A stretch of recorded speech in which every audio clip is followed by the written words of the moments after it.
Every major technological revolution feels sudden, until you realize it was engineered quietly, over decades, by people who committed long before the results were obvious. At some point, whether you call it faith or conviction or simply a well-reasoned bet, you have to believe something about the direction the world is heading. That is the thread running through the story of Jensen Huang, the CEO of NVIDIA, and through the quiet, technical decisions that have ended up shaping what millions of people now experience as the AI era.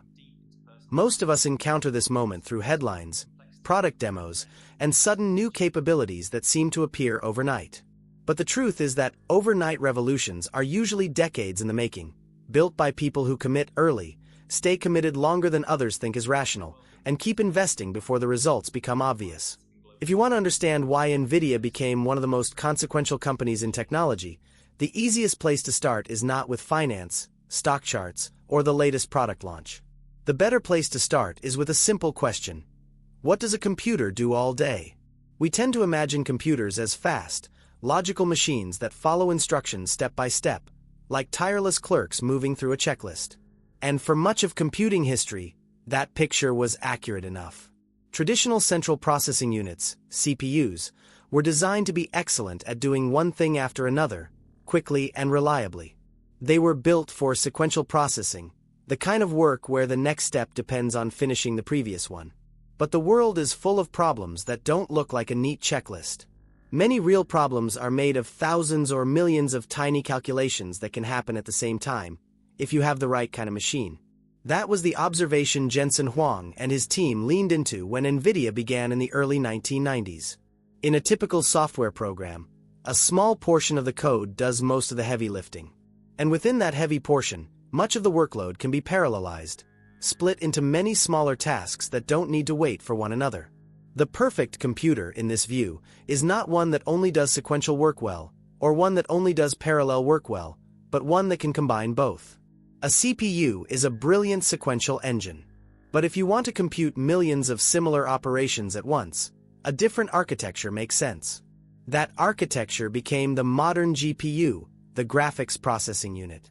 It may seem strange that the gateway to our current AI moment goes through video games, but in hindsight it makes almost poetic sense. Video games were not just entertainment. They were a demanding simulation of virtual worlds.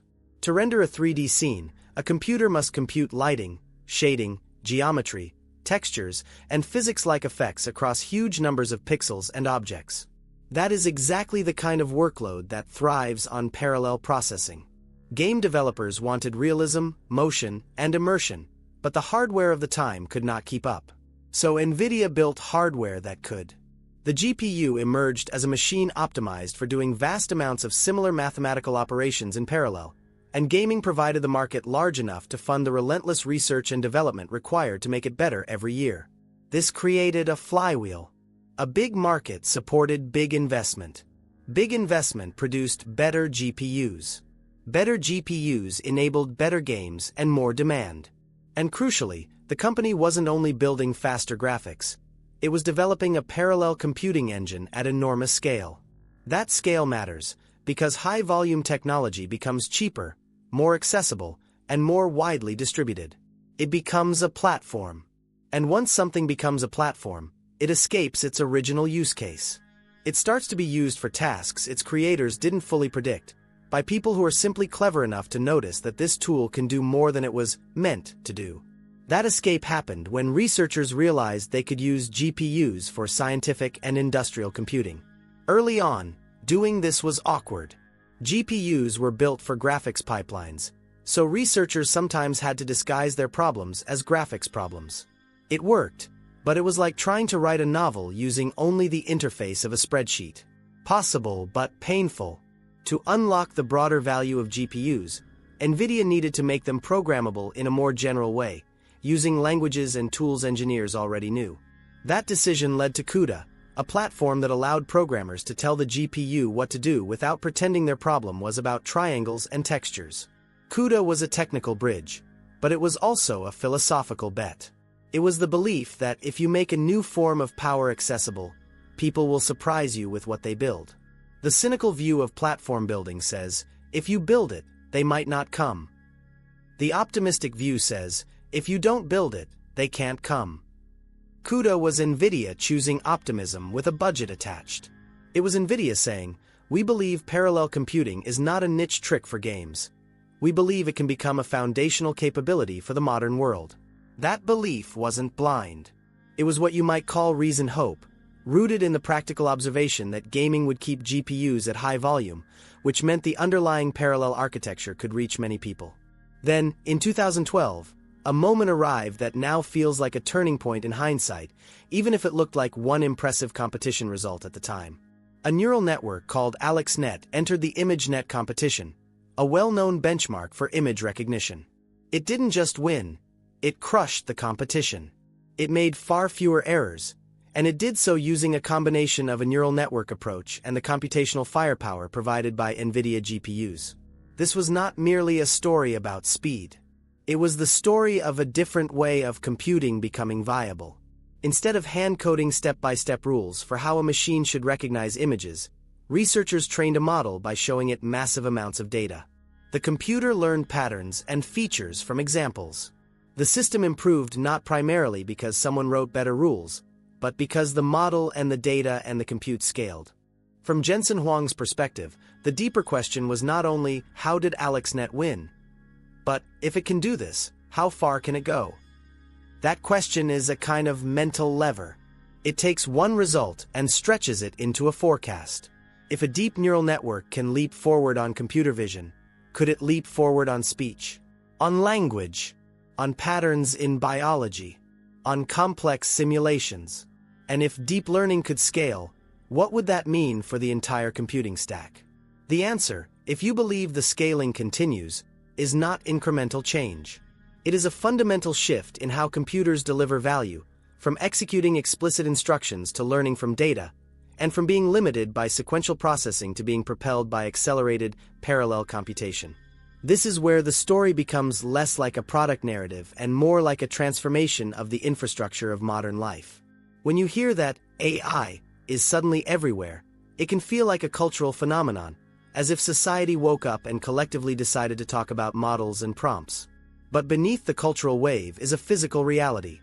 Intelligence at scale requires computation at scale. The reason AI suddenly feels practical is not only that researchers had good ideas, but that the hardware and software stack matured to the point where those ideas could be trained, deployed, and used widely.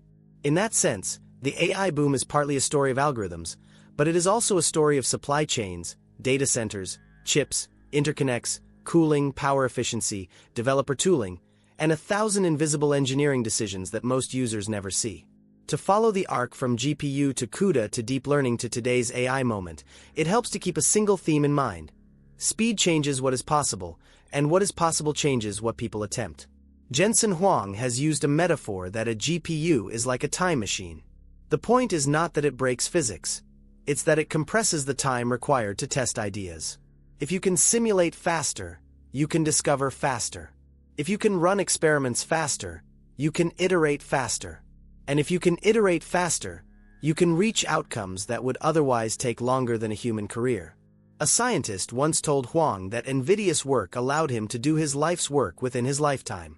That is what speed does at the frontier. It turns too slow to attempt into possible to finish. And that shift changes the direction of entire fields. The most interesting part of this story is that the middle years often look quiet from the outside. If AlexNet happened in 2012, why did it take roughly a decade for AI and NVIDIA to become household terms in the broader public? Because the gap between a breakthrough and a transformation is filled with scaling. A single demonstration can prove a principle, but it takes years of engineering to make that principle reliable, accessible, efficient, and integrated into real systems. It takes software ecosystems. It takes tools that let developers build without constantly reinventing the wheel. It takes data pipelines, deployment patterns, safety layers, and practical applications that people actually want.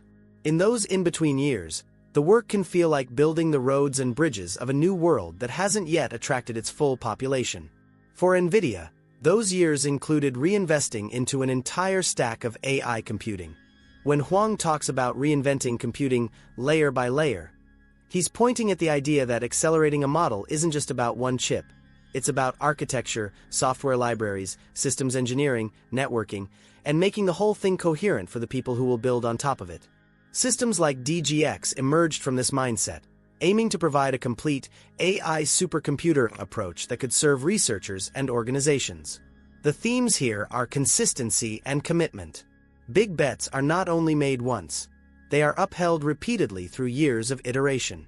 And when you're investing before the payoff is obvious, you end up spending enormous amounts before the world agrees with you. Huang has said NVIDIA invested tens of billions of dollars before the wave fully arrived. That kind of spending looks reckless if the wave never comes. It looks inevitable only after it does. What makes this era feel different to many people is that AI no longer seems like a narrow research project or a novelty. It is becoming an interface layer for knowledge and creation. It can summarize, translate, generate images, write code, and assist with reasoning. But the deeper shift is not just that AI can produce outputs. The deeper shift is that AI can transform the friction of work. When the drudgery portion of tasks gets compressed from days to minutes, the shape of entire jobs changes. Just as highways reshaped commerce, suburbs, and logistics by making movement easier, AI tools reshape knowledge work by making certain cognitive steps easier. And like highways, the most profound changes are not always the obvious ones. They appear as second-order effects. New kinds of businesses, new workflows, new expectations, new norms about speed and personalization, and new definitions of what good looks like. Yet even as AI feels like it is spreading through the digital world, Huang's most ambitious vision pushes beyond screens and text. He speaks often about physical AI, intelligence that can act in the real world. Robots, autonomous vehicles, smart factories, and systems that move through physical environments. To understand why this matters, notice that the physical world is not forgiving. In software, you can run 1,000 experiments per second without breaking anything. In the physical world, trial and error can destroy hardware, endanger people, and cost enormous time. That is why the method of training matters so much. If robots only learn by acting in the real world, progress is slow, risky, and limited by physical constraints. If robots can learn in simulated worlds, they can experience countless scenarios quickly, cheaply, and safely. This is where tools like Omniverse enter the picture. Environments where physical systems can be simulated using physics-based models. But simulation alone isn't enough if the world you simulate is too simplistic or too detached from reality. The leap Huang describes is a fusion between generative world models and grounded physical simulation. He uses an analogy many people now understand from language models. Early generative AI could produce plausible text, but it could also hallucinate because it wasn't anchored to specific ground truth. Over time, systems became more useful when grounded by context, like documents, databases, or search results. In Huang's framing, a world model needs something similar. A foundation that can generate plausible futures, combined with grounding in physical truth. This is the logic he applies to the combination of Cosmos and Omniverse. Cosmos, in his description, is like a world foundation model. Not a model that only predicts the next word, but a model that encodes aspects of physical common sense, such as gravity, friction, inertia, spatial reasoning, object permanence, and cause and effect. But even a world model can drift into the merely plausible if it isn't conditioned by reality. That's where Omniverse physics simulation becomes the ground truth layer, using the mathematics of physical laws to constrain what is generated. Together, the generative layer and the grounded layer can create vast numbers of physically plausible scenarios for robots to learn from. The result is not just a faster training loop. It is a new approach to teaching machines how to act. When Huang says, everything that moves will be robotic someday and it will be soon, he is not making a narrow prediction about humanoids walking down sidewalks. He is gesturing at a broad automation of motion and action. Lawnmowers, cars, warehouse vehicles, industrial robots, service robots, and systems we may not even label robots because they will feel normal. The image he likes is personal. The idea of having your own R2-D2, an assistant that can exist across devices and embodiments. Sometimes it's in glasses, sometimes it's on a phone, sometimes it's in a car, sometimes it's in a physical unit at home. The point is continuity, companionship, and utility. not necessarily a single metal humanoid that does everything. If you treat this as a trajectory, it suggests that the boundaries between digital assistant and physical helper will blur over time as intelligence becomes more portable and action-capable. Of course, whenever we talk about futures like this, it is responsible to ask what could go wrong, not as a way to paralyze ourselves, but as a way to engineer the world we want rather than the world we fear. Huang lists concerns that are now familiar: bias, toxicity, hallucinations, deepfakes, impersonation. But he also emphasizes something that matters especially in physical AI. Safety isn't only about whether a system wants to do the right thing. It's also about whether it functions correctly under real constraints, with sensors that can fail, environments that can surprise, and mechanical systems that can break. In that sense, AI safety resembles aviation safety more than it resembles a debate on social media.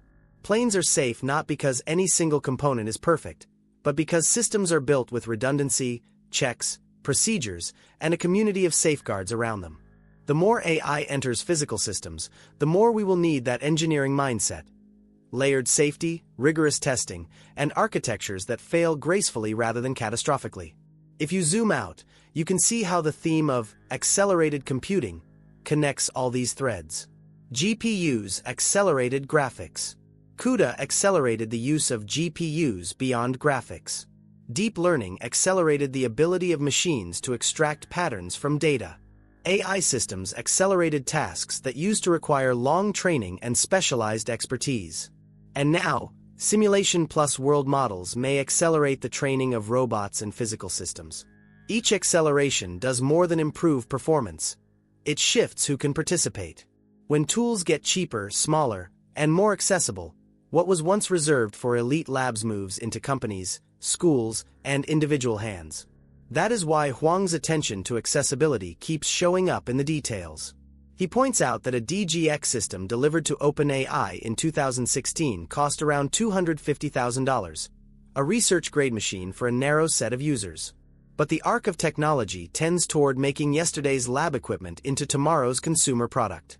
When he talks about smaller, cheaper AI supercomputers that sit next to a PC or Mac, he is pointing at a future where developing and running sophisticated models is not confined to a tiny number of organizations. The implication is not that every person becomes an AI researcher, but that the barrier to experimentation drops. The world gets more inventors, and invention becomes more distributed. There is a subtle tension here, and it's one that many engineers and technologists think about: specialization versus generality. As AI architectures evolve, it can be tempting to build hardware that is perfectly optimized for the most popular current model structure, like transformers. But if you bake too much of today's assumption into tomorrow's chip, you risk creating a machine that can't adapt when the field shifts. Huang's approach, as he describes it, is guided by a belief in the richness of innovation. He does not believe that transformers are the final form of AI architecture. He believes they are a stepping stone, and that future systems may be barely recognizable as transformers. That belief pushes toward building flexible platforms rather than brittle appliances. In his view, computers are powerful precisely because they can do things nobody imagined a decade earlier. Turn a computer into a single-purpose microwave, and you remove the space for unexpected software breakthroughs. This is not an argument against optimization. It is an argument for careful optimism. Optimize where you can, but preserve enough generality that researchers and developers can invent new ideas. You can see this logic even inside the transformer world. The attention mechanism that made transformers effective also becomes computationally expensive as context grows.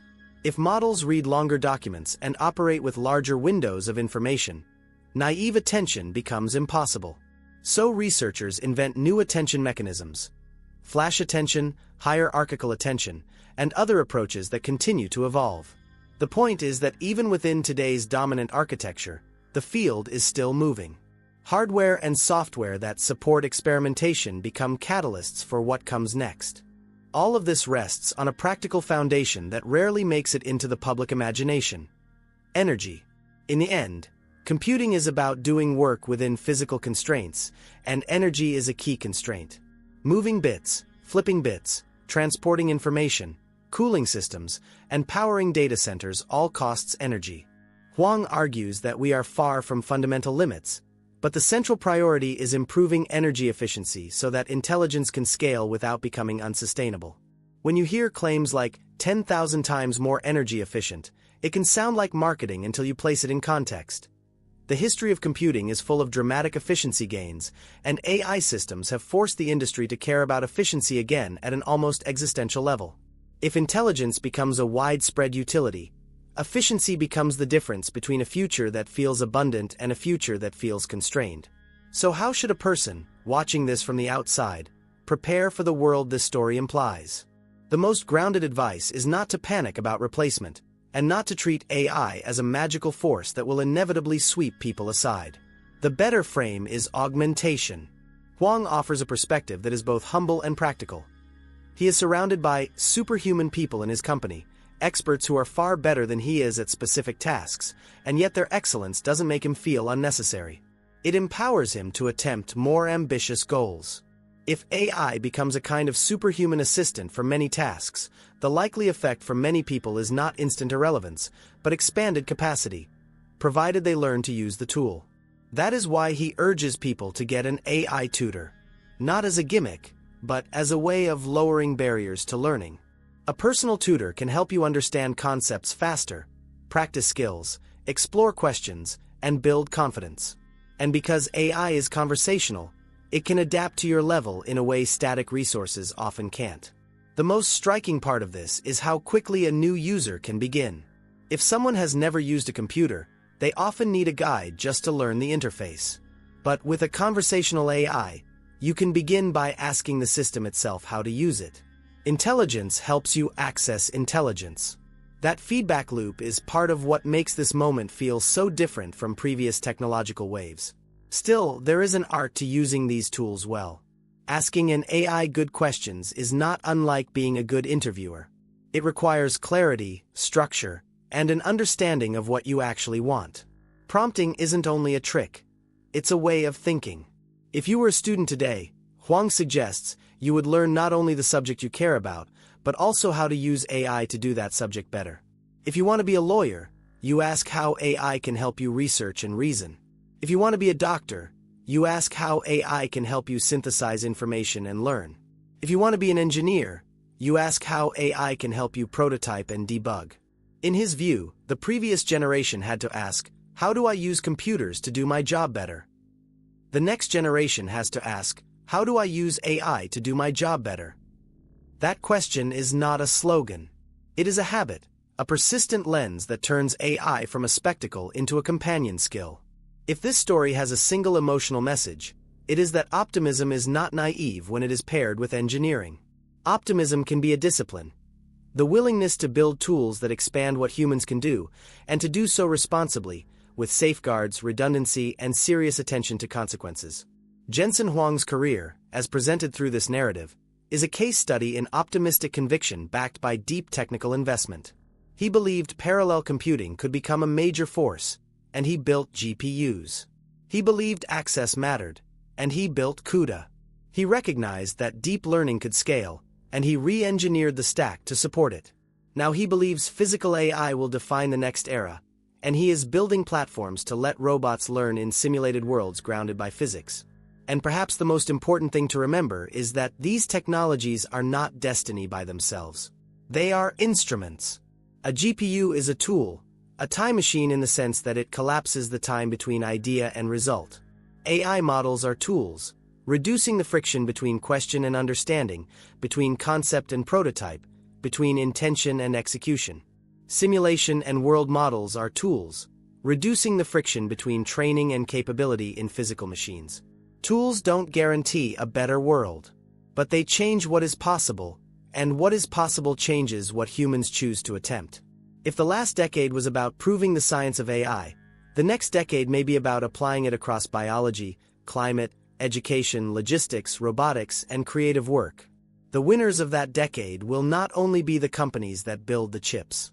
They will be the people who learn to use the new instruments to solve real problems, to build safer systems, to create more dignity in work, and to push human potential forward rather than shrinking it. If you step back from the noise and look at the arc, the picture becomes clearer. The world didn't suddenly wake up to AI. The world spent decades building the capacity for it, largely by chasing something that seemed simpler. Better games, better graphics, more immersive virtual worlds. Out of that chase came the GPU, and out of the GPU came a platform for parallel computing. And out of that platform came the computational engine that let deep learning become practical. And out of deep learning came the wave of AI tools now reshaping how we learn, create, and work. And now, with world models and simulation, the same pattern may repeat in the physical world, turning robots from slow, brittle machines into adaptable systems trained through countless plausible futures. At some point, you have to believe something. The best version of that belief is not blind hope, and not fear disguised as realism. It is a reasoned commitment to building, to learning, and to steering powerful tools toward outcomes that make life better. If you want to take one actionable step from all of this, it's simple. Don't treat AI as a distant trend. Treat it as a skill and a partner. Get your AI tutor. Practice asking better questions. Use it to learn faster, to prototype sooner, to think more clearly, and to expand your own capacity. Because the future being built by accelerated computing is not only about what machines can do. It's about what humans, equipped with better instruments, decide to do next.